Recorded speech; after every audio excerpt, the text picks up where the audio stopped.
Hi అండి అందరికీ welcome to my channel. అందరూ ఎలా ఉన్నారు?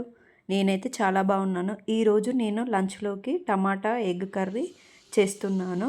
ముందుగా 2 ఎగ్స్ తీసుకొని ఉడకబెట్టుకొని పక్కకు ఉంచుకున్నాను. అలాగే ఆనియన్స్, పచ్చిమిర్చి, టమాటాలను సన్నని ముక్కలుగా కట్ చేసి పక్కన ఉంచుకున్నాను. తర్వాత ఒక నిమ్మకాయ సైజ్ అంతా చింతపండు కూడా పక్కన పెట్టుకున్నాను. తర్వాత ఒక బాండీ తీసుకొని అందులో ఆయిల్ వేసుకొని అది వేడెక్కాక ఎగ్స్ తీసుకొని ఉప్పు, కారము, పసుపు వేసి బాగా ఫ్రై చేసుకున్నాను. ఇలా ఫ్రై చేయడం వల్ల మనకి ఎగ్ నీచు వాసన రాకుండా బాగుంటుంది. ఇవి ఎగ్స్ ఫ్రై అయిన తర్వాత ఒక బౌల్లోకి తీసుకున్నాను.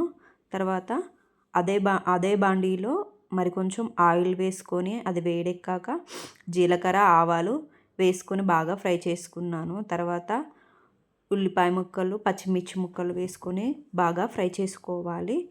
అలాగే మనం ముందుగా తరిగి పెట్టుకున్న టమాటా ముక్కలను కూడా యాడ్ చేసుకోవాలి.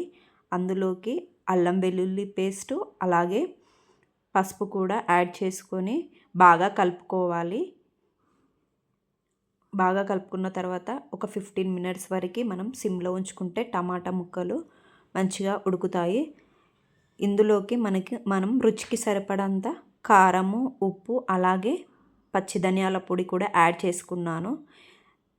యాడ్ చేసుకున్న తర్వాత మనం దాన్ని బాగా మిక్స్ చేసుకోవాలి. తర్వాత ఇందులోకి మనం చింతపండు రసాన్ని కూడా యాడ్ చేసుకోవాలి.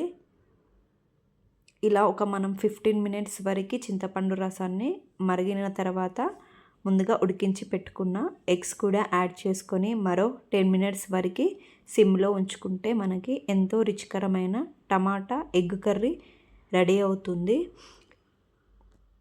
మీరు కూడా ట్రై చేసి చూడండి, చాలా టేస్టీగా వచ్చింది.